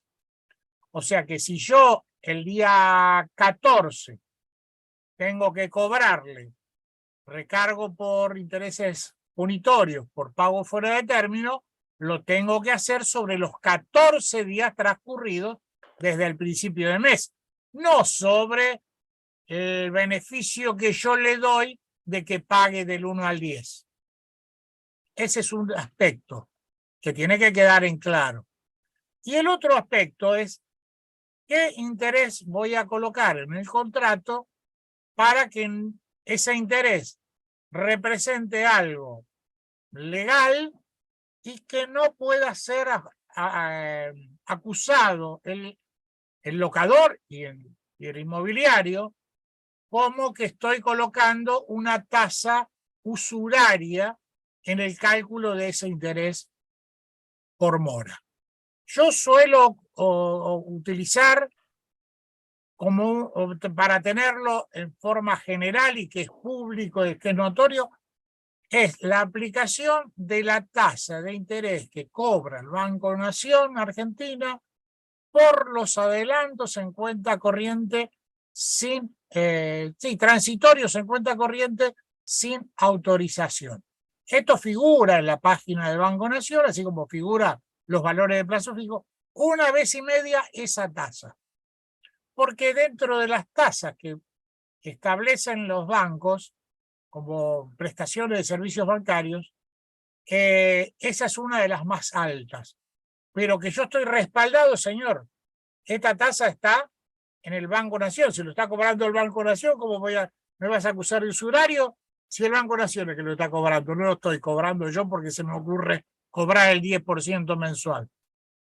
Entonces, estoy siempre permanentemente actualizado, porque al actualizar las tasas de interés que cobra el banco, está actualizando esa tasa eventual que yo puedo llegar a cobrar, y además es de dominio público, porque el inquilino entra al Banco Nación y la puede ver. No le estoy ocultando nada, no le estoy poniendo ningún valor arbitrario, no le estoy poniendo... Y es una tasa que es la más cara dentro de los bancos, aparte de las tarjetas de crédito, pero como esas van vinculadas a la tarjeta de crédito, no me meto porque ni siquiera muchos bancos te las ponen, tienen tasas por segmento, es otro lío. Pero Banco Nación, tasa aplicada a anticipos sin acuerdo en cuenta corriente. Y eso lo buscan, ese es el valor, eso lo multiplican por 1,5 veces y es lo que yo pongo en la cláusula correspondiente a intereses por mora de los contratos de alquiler. Entonces estoy siempre actualizado y nadie me puede acusar de que estoy poniendo una tasa usuraria. Sigo leyendo algunas inquietudes y ¿Vale? demás que tengan, que no se reiteren, ¿sí? Porque muchas No, ya por eso veíamos lo de eso los. lo... Acá Cecilia nos dice sobre un alquiler en dólares, tipo de cambio de Banco Nación para un alquiler de fin específico, o sea, plazo determinado. Artículo 1199 del Código Civil y Comercial de la Nación. ¿Se podría realizar en dólares a convengamos tipo que de de cambio? acuerdo al Código Civil y Comercial de la Nación, que está vigente del año 2015, cualquier moneda que no sea el peso nacional es una cosa. Con ese criterio, yo podría poner en un contrato el equivalente al valor de la gallina bataraza en el mercado de Tailandia. Da lo mismo. Ahora, estamos hablando de habitacionales. De habitacionales me dice que tiene que ser en pesos, me dice que tiene que ser con un ajuste anual, me dice que tiene que ser de acuerdo a un parámetro. O sea, cualquier cosa que se haga fuera de eso está mal. Nos guste o no nos guste. Esa es la legislación vigente. Entonces, lo que digan por ahí, yo lo hago como una referencia. Si yo pudiera hacerlo, lo podría hacer para cualquier contrato. Y desgraciadamente no se puede. Yo me tengo que atener a la ley, porque además está el otro aspecto que siempre yo trato de destacar. Cuando nuestros ilustrados legisladores tengan la bonomía de ponerse a trabajar con estos proyectos de ley que están ahí, en lugar de estar probándose a ver en qué puesto van a ir para la próxima legislación, para la próxima elección, como dice Armando, me refiero a Armando Pepe, y quieran trabajar, van a pensar o van a suponer la nueva legislación en base al cumplimiento de la norma que estaba vigente. Entonces, cualquier modificación que lo voy a hacer o régimen que quede intermedio para acomodar las circunstancias de una nueva legislación y una que sería la actual, pero que se piensa que es vigente de acuerdo a lo que corresponde, no va a ensamblar, porque si ustedes ponen cosas raras, ¿cómo ensamblan esas cosas raras? ¿Cómo la articulan con una nueva legislación? Van a quedar flotando en el aire en medio de un lío y que eso puede derivar siempre judicialmente. Entonces, no nos compliquemos con sí, porque mi amigo me dijo que eso. Está bien, mirá, yo no lo hago. Lleváselo a la persona que se lo hizo. No, ¿por qué? Hacelo con él. Ahora, si vos me decís que yo estoy publicando que tal departamento temporario vale X cantidad de dólares, pero el contrato te lo hago en pesos al equivalente, y sobre eso le cobro en pesos y el contrato lo hago en pesos, está todo bien. Lo haces a modo publicitario, porque es un segmento que se maneja valorizado en dólares. Pero el contrato tiene que estar en pesos. Es inválido, y lo acabamos de leer, todo aquello que esté en contra de lo que dice la normativa. Entonces, muchachos, es la legislación, nos guste o no nos guste. Y el que no la quiera cumplir, que se arriesgue y haga lo que quiera. Pero desgraciadamente yo no creo conveniente hacer inventos chinos, porque después no vamos a quedar fuera de un nuevo mecanismo legal si es que se deciden a tratar estos temas, o vamos a quedar fuera del marco total porque no tenemos cómo resolverlo. Ese es el tema. Sí, sí, tal cual. Sí, sí, sí. Cecilia, ahí yo estoy leyendo agrega otra duda. Las prórrogas de contratos con la ley anterior. Bien. Acá yo voy más atrás. Chicos, yo soy grande, así que les puedo decir chicos a todos. Tomemos el diccionario de la Real Academia Española por el cual nos regimos en nuestro país. Significado de prórroga. Es cambio de fecha de vencimiento de algo. No es cambio de fecha, de monto, de garante, de condiciones, de esto y del otro. No. Y yo si lo llevo a un ejemplo también más burdo. Si vamos a comparar al chino de la vuelta, que siempre tenemos un chino a la vuelta, ¿vieron? No. Nunca falta un chino a la vuelta. Un yogur. Voy a la estantería, la heladera, lo agarro y resulta que veo que en la tapita, con marcador interior, está tachada la fecha de vencimiento y le pusieron 15 días después. Voy a la caja y le digo, che, Matías, tengo un chino que se llama Matías. El nombre de batalla no es el nombre real, pero bueno. ¿Por qué está esto? Ah, no, vinieron de la Serenísima, me dijeron que esa partida estaba mal y le cambiaron la fecha porque estaba mal el timbrado de la fecha. Ah, lo de la Serenísima, ¿qué hicieron? Prorrogaron el vencimiento de esa mercadería. Ahora, ¿cambiaron el envase?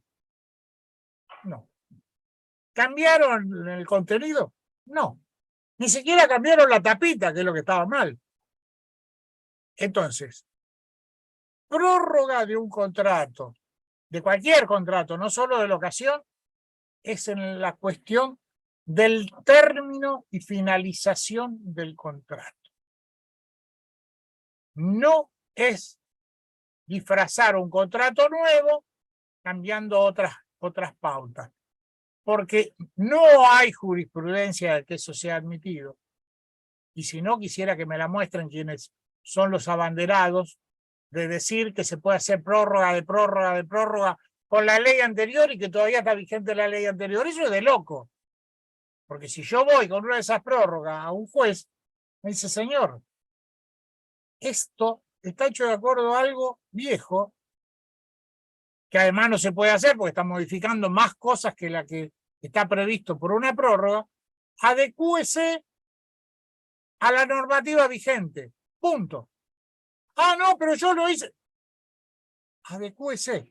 Y se acabó la historia. Entonces me van a obligar a que ese embrollo que yo hice con las prórrogas de prórroga de prórroga, que un famoso abogado dice que está todo bien, pero que después hay que ver cuánto cobra para atender un juicio para resolver ese problema. Entonces, la prórroga no existe, salvo, como siempre, la excepción que confirma la regla. Yo tengo un inquilino, como ayer me comentaba un colega del interior, que el señor se le termina el contrato de alquiler, pero resulta que por un problema de la construcción de la casa donde se va a ir a vivir dentro del mismo barrio por el arquitecto porque se le atrasaron ciertas cuestiones, quiere prorrogar por 3 meses para no tener que ir, mudarse a otro lado y después volver a mudarse en el mismo barrio a la casa propia. Entonces, si el arquitecto me hace una constancia que eso se debe a eso y yo hago una prórroga en las mismas condiciones que venía vigente el contrato, donde digo que esa prórroga se debe a esta circunstancia específica, anexando la constancia de la responsabilidad del arquitecto, donde me dice que es respecto de la casa tal, que está ubicada en tal lugar y que es para poder ser habitable por el inquilino, ahí está perfecto, eso sería una prórroga. Ahora, si después el propietario con el inquilino dice, mira, te voy a agregar un poco más en el alquiler por cuerda separada, eso es otra historia. Pero prórroga sirve solo a ese efecto. Yo siempre hago un nuevo contrato. Hago un nuevo contrato por 3 años, hago un nuevo contrato por tiempo determinado por 8 meses, hago un nuevo contrato por tiempo determinado por un año, hago un nuevo contrato. No hago prórroga. Y el hecho de hacer prórroga, de ninguna manera, y eso es un desatino legal, pensar que va a seguir vigente la ley anterior. Vayamos a cosas más obvias. Todos conocemos que la calle Corrientes va hacia el bajo. Ahora resulta que yo tengo un coche del año 36 cuando la calle Corrientes iba al revés. ¿Qué me voy a poner a andar al revés? Porque no, pero en aquella época yo hice una prórroga y te van a llevar por delante, hermano. Hay una ley, cambió, punto. La nueva ley es vigente desde ese momento y no hay tutía.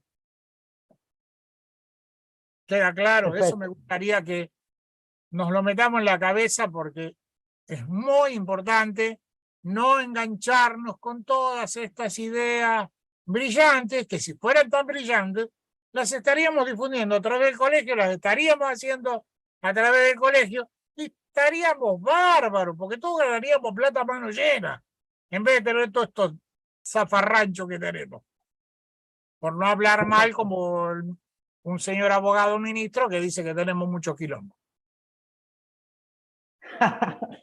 Excelente, quedó clarísimo, creo, Alberto. Yo creo que también estaban comentando sobre esto que estás hablando, ¿no? Sobre la prórroga, si se podía hacer indefinidamente, ya habían consultado eso antes. Ajá. No es así, así que quedó clarísimo como, y acá te está comentando, te está respondiendo Cecilia justamente, un genio, dice. Buenísimo, y gracias Rodolfo también por tus saludos y por tu participación, sobre todo, porque lo más importante es que la forma y que sigamos participando, porque así crecemos y nos vamos logrando esto, sacándonos dudas y demás, porque también, por ejemplo, Claudio nos dice, un abogado de un amigo está haciendo contrato a 3 años con rescisión anticipada a 1 año, diciendo que no está fuera de la ley y que las partes están de acuerdo, porque ambos se benefician. ¿Es correcto esto? Dice Claudio. La rescisión anticipada, como la utilizamos antiguamente, que nosotros hacíamos el contrato y al mismo tiempo hacíamos firmar con una fecha posterior la rescisión anticipada por si al final del contrato no se iban y teníamos ese instrumento como un respaldo adicional, desapareció cuando se dio de baja la ley anterior. O sea que desde el 2015 ese instrumento de rescisión anticipada que nosotros hacíamos carece de valor, no se puede hacer. El tema es, ¿para qué voy a hacer rescisión anticipada? Hago un contrato por menos plazo. No tiene mucha lógica.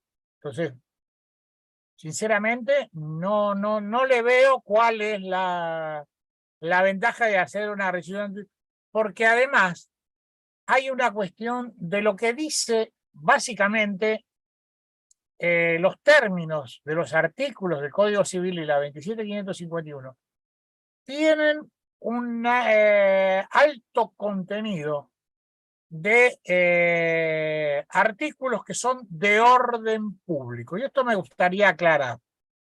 ¿Qué es el orden público? El orden público es aquello que, de acuerdo a una normativa, dice deberán tal cosa. Son términos imperativos. No podrán, harán tal cosa. Todo eso, que es un término imperativo, es obligación. Pero además, no se puede cambiar por un contrato entre particulares, porque la ley es superior, el código está por sobre todo eso. Por ejemplo, tomemos un ejemplo básico sobre eso. En provincia de Buenos Aires, hace unos años, en la época del señor Scioli, se aprobó en la Cámara de Diputados y Senadores, nuestros beneméritos legisladores de la provincia de Buenos Aires, para defender a los idiotas que los votaron, porque la verdad es considerar que la gente es tonta, que establecieron un régimen de inembargabilidad para los inmuebles que son vivienda familiar. Ahora, ¿qué ocurre? Vayamos a un caso más concreto. Eso está hecho por una ley de orden público. Entonces, un señor abogado que tiene un buen pasar y que tiene una casa que vale $500,000 en pleno centro de Adrogué, manda al hijo para que estudie abogado en la ciudad de Buenos Aires, quiere alquilar un departamentito para que viva el hijo cerca de la facultad y resulta que su garantía no sirve. ¿Por qué? Porque es inembargable y no puede ponerse en el contrato que las partes acuerdan renunciar a la inembargabilidad dispuesta por la ley. No sirve, porque es de orden público. Lo de orden público no se puede renunciar. Es lo mismo que el artículo, supongamos, yo voy a sacar un crédito a una tienda importante para comprar la heladera y me pone una cláusula que dice que en caso de que no pago seré sometido a esclavitud. ¿Estoy de acuerdo? Sí. Pero de orden público hay una constitución que dice que nadie por deudas en este país puede sometido a servidumbre. Entonces, lo que yo firme carece de valor, porque es de orden público, lo dice la Constitución, lo dicen las leyes de orden superior. Entonces, no puede ser modificado por un pacto entre partes. Entonces, lo que el amigo haga con el abogado, y bueno, después que el abogado se ocupe. Aclara algo, Claudio, con respecto a esto. Dice, la renueva al año, por eso dice rescisión anticipada al año. Y Por que si haga contrato por alguno, un espera que año. te dejo terminar, por si alguno no quiere alquilar o el inquilino se quiere ir. Y Martín agrega, ¿no? Acota sobre esto. Dice, sería rescisión anticipada solicitada por el locatario, firmada por ambas partes, con fecha un mes antes de que termine el segundo año. Sí, o el primero, no importa, el tema es que la fecha que lo quieran. Pero eso, ¿cómo lo haces valer?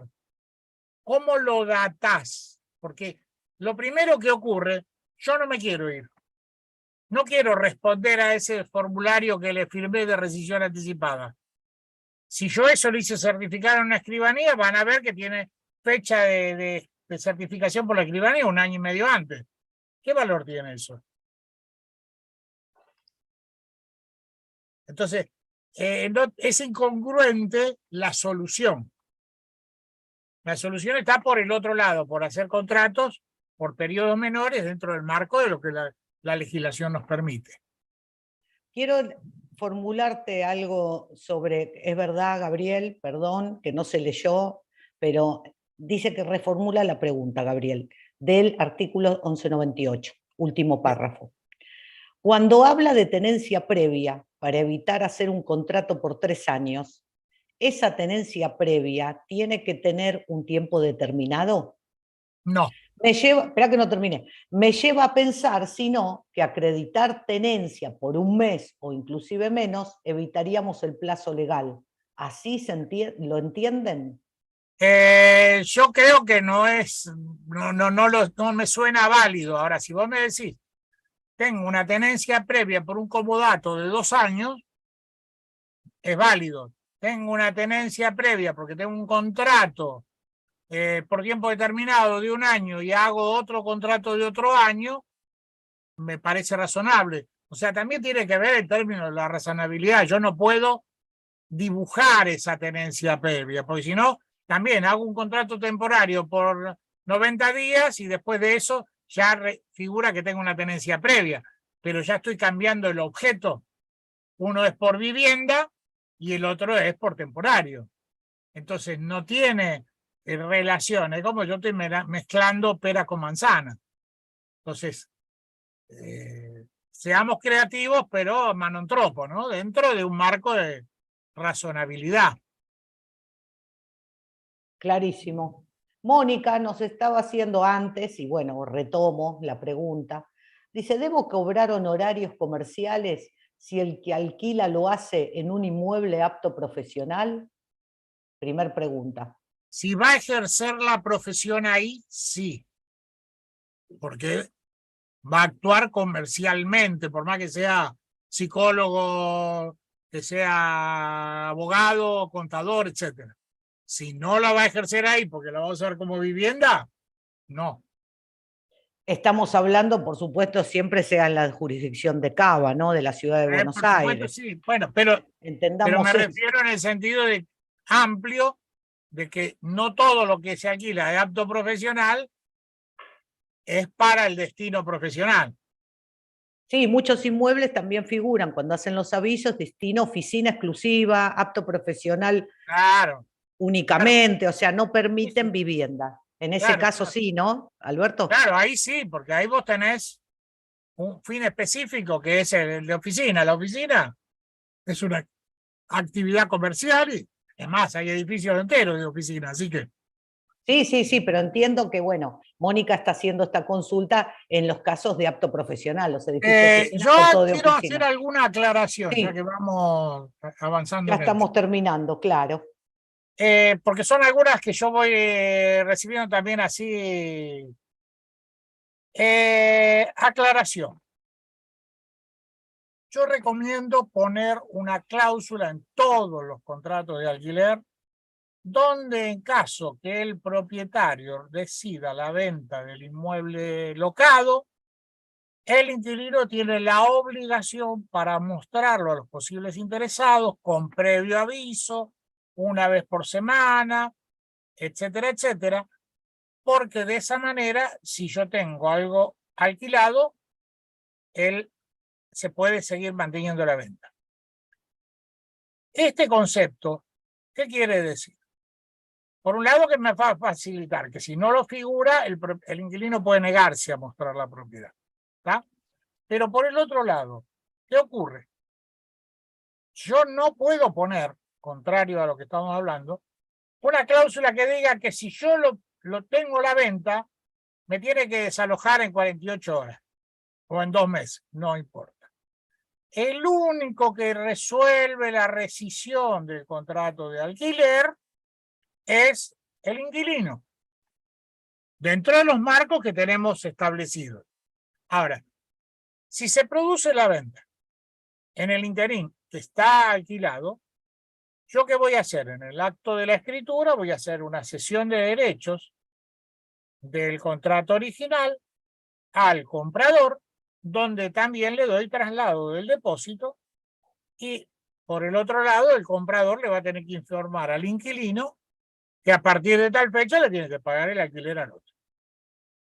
Y acá vamos una aclaración al margen, pero que hay que tenerla en cuenta.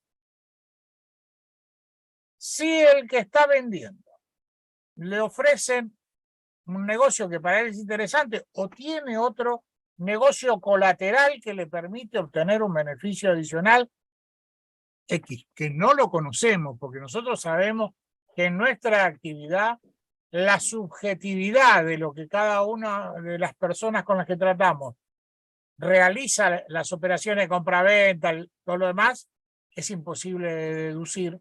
A veces cuando nos la cuentan no se nos hubiera ocurrido en ningún lado. Pero ¿qué ocurre? Si el que vende dice, el que compra le dice, mira, yo te compro, pero si está desocupado. Entonces estará en el que vende negociar con el locatario para que renuncie a la locación y le deje un periodo como para poder mudarse, indemnizarlo y tener la propiedad vacía. Entonces, si se hace la venta, tomaré una reserva por 90 días mientras hacen la negociación, etcétera, etcétera. Puede ocurrir también al inverso. El que compra porque hace un muy buen negocio y puede ser interesante para él contar hoy con esa propiedad para la hija porque está embarazada, la quiere tener cerca de la casa, vaya a saber uno toda la... Entonces, él lo compró con el inquilino, pero puede conversar con el inquilino, decirle, mira, yo te anticipo la comisión, los honorarios, los gastos, la mudanza y 3 meses de alquiler para que te mudes. Te doy 90 días. Y también, en base a esa negociación, puede servirle. Así que no es que una propiedad alquilada no se puede vender. Lo que pasa es que hay que establecer las pautas a priori para que una propiedad alquilada se pueda vender, se pueda transferir y que cada cual haga su negocio y asesorarlo adecuadamente a cada uno de las partes, obviamente. Pero hay gente que por ahí dice, bueno, yo compro ahora porque dentro de 2 años voy a traer a mi hijo a estudiar a Buenos Aires. Y mientras tanto tenerlo alquilado a mí me sirve. Entonces, bueno, ese es un punto que creo que es interesante para tener en cuenta y para aplicarlo. El contrato de alquiler también puede ser un instrumento que nos facilite además tener nuestra cartera de venta o mantener nuestra cartera de venta si alguien que estaba vendiendo resuelve alquilar. Expliquémosle, no podemos poner una cláusula que diga si hay una reserva se tiene que ir en 3 días. No, eso está prohibido. ¿Está? ¿Tenías Clarísimo, Alberto. alguna otra consulta? A ver, aquí Miguel nos está hablando del artículo, o volvemos al artículo 1198, párrafo 2. Dice si habilitaría hacer un contrato por 3 meses acreditando la tenencia previa. Sí, acá es un plazo menor. No dice cuánto es el plazo menor. Ahora, convengamos que si ese plazo menor es, por ejemplo, de 1 año y medio, el ajuste anual rige el que dice la ley. Por eso yo hablo de salvar los contratos de 3 años que se nos caen a fin de mes, el 30 de junio, digamos, a partir de un contrato menor de 1 año. Y eso me va a dar la posibilidad de negociar al próximo año según cómo estemos y dónde estemos parados.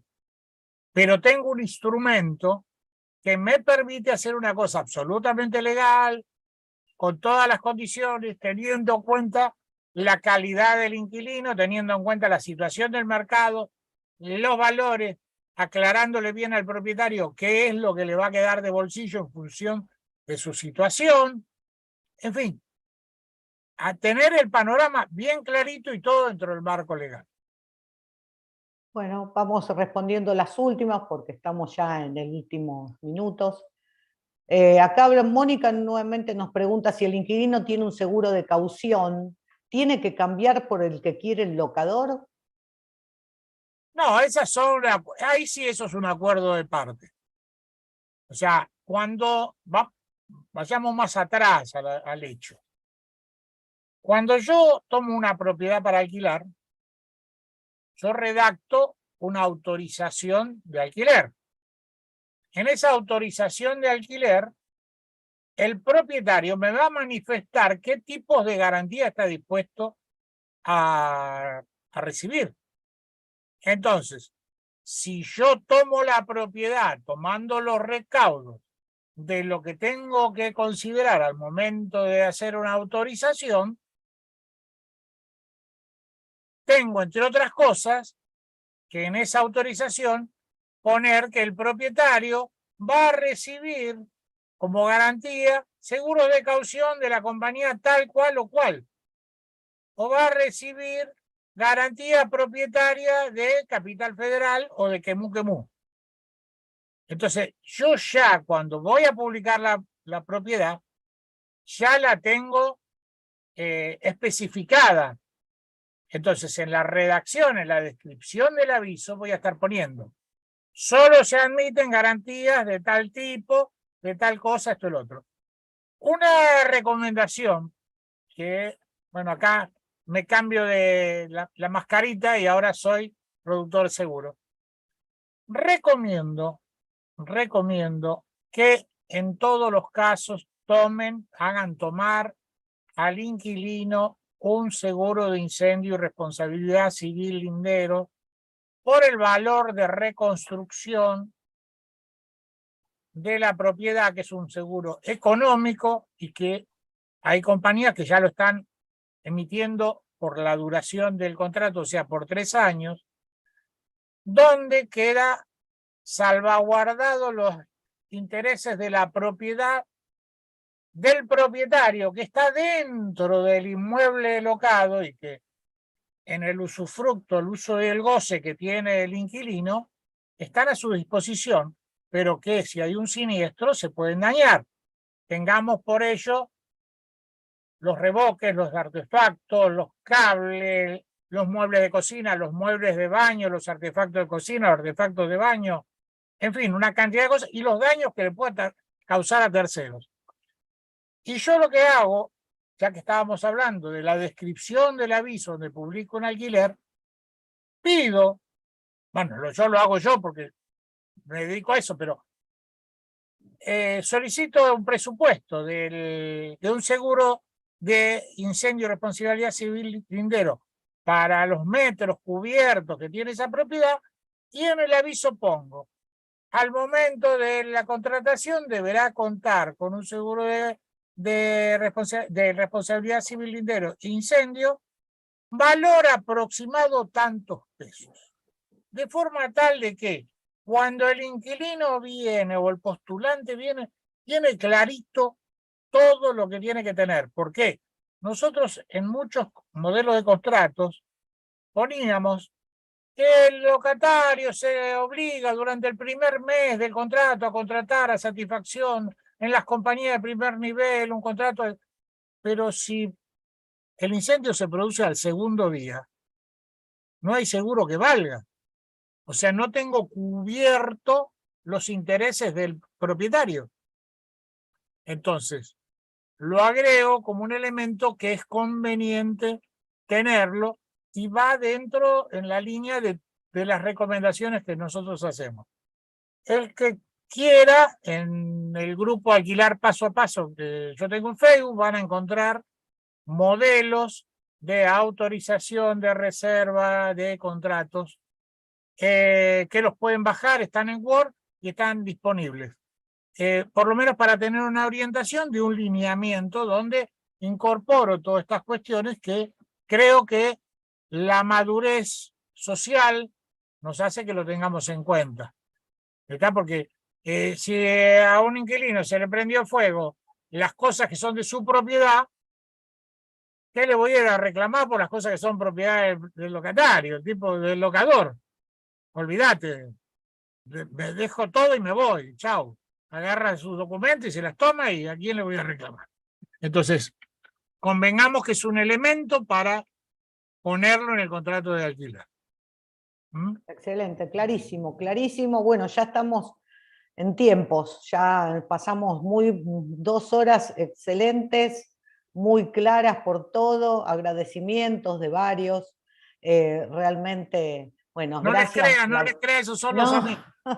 son todos amigos, sí, sí. No, por lo claro, y la verdad que se pueden seguir haciendo, digamos, frecuentemente, ¿sí? Es una modalidad que es cómoda para todos, lo sabemos, y también quisiera responderles a algunos que me dicen que no se pueden trasladar hasta aquí, y se entiende, ¿no? Que no pueden venir hasta la sede, que es tan lindo salón auditorio que tenemos y demás, pero no olviden que muchas de las charlas que hacemos presenciales las transmitimos en vivo y quedan después alojadas, así que tienen también la opción de ingresar al Zoom. Las hacemos al mediodía por razones, ¿no?, de comodidad de varios, pero si no pueden venir, también las tienen, o si no pueden venir o no pueden estar también en vivo, también las pueden ver nuevamente en el canal de YouTube. Así que estamos presentes, o sea, están todas las redes,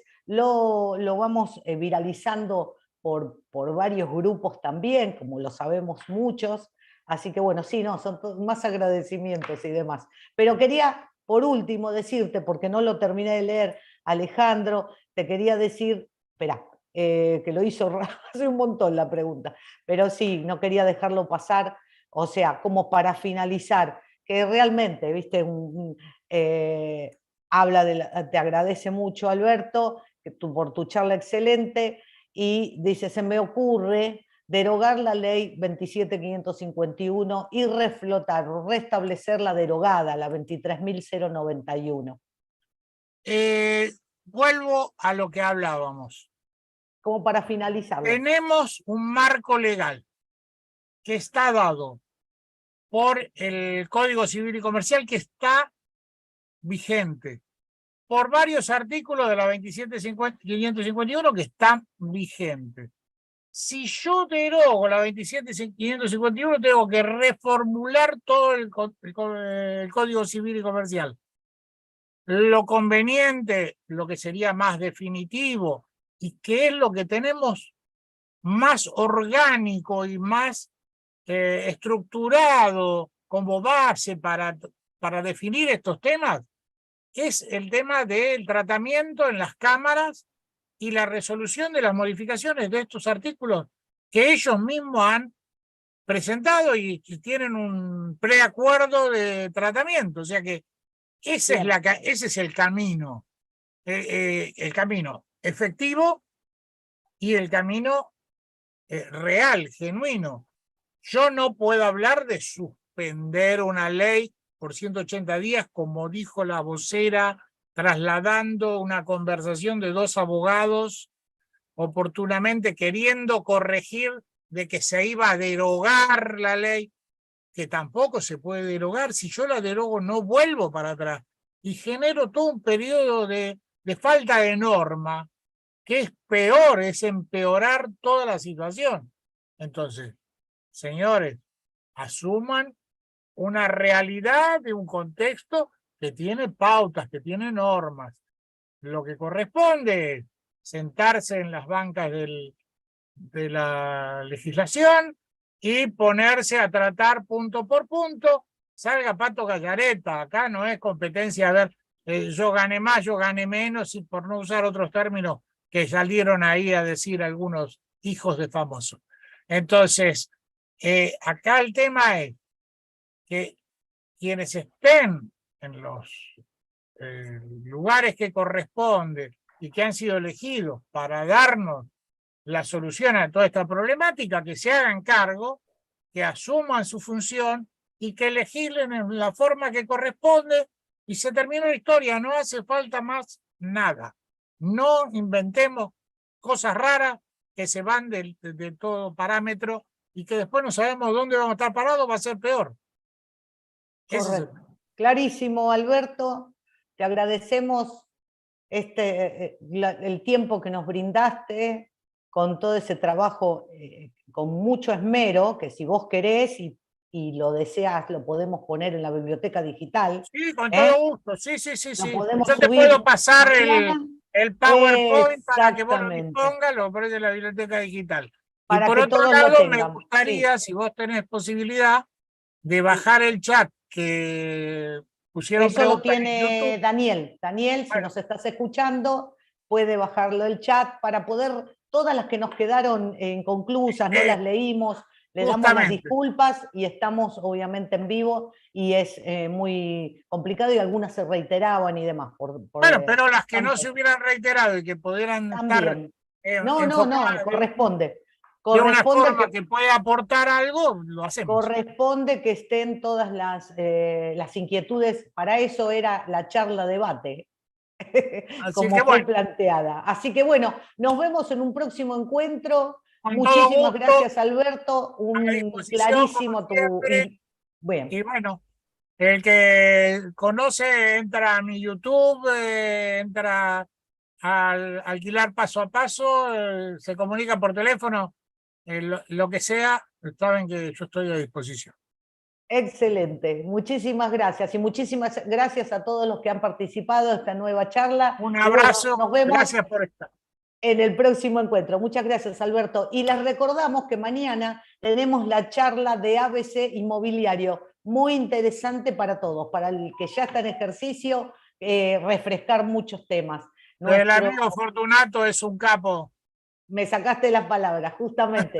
Con Fortunato Supa, un gran maestro en estas artes de iniciación de inmobiliaria y por toda su trayectoria, realmente muy impecable en el mundo inmobiliario, realmente. Así que, y esa la vamos a tener presencial, pero también la vamos a transmitir en vivo, así que les doy la primicia, así que los que no puedan venir, los esperamos también por aquí, por YouTube. Así que, nuevamente, te saludo y bueno, Dani, vos decinos cuando termina la transmisión, así que buenas tardes para todos, ¿eh? Hasta el próximo Chao, hasta encuentro. luego. Impecable, ¿eh? Bueno, Chao, chau Alberto, gracias. chau Claudia. Irina, Gracias, creo que Daniel. tenés vos para cerrar el Ah, Zoom. yo tengo para cerrar, bueno, No, me perfecto. parece que Irina, ¿eh? Me parece que Irina. Ah, buenísimo, Irina. Bueno, gracias, Bueno, Daniel, y gracias, Irina, nuestro gracias. soporte Nos vemos tecnológico. mañana. Nos vemos Hasta mañana entonces. mañana. Mañana nos vemos Mañana. Sí, presencial. mañana nos vemos. Mañana presencial. Gracias, Alberto, gracias. Nos vemos Chau, chau. todos. Hasta mañana. Chau, chau. Chau, chau.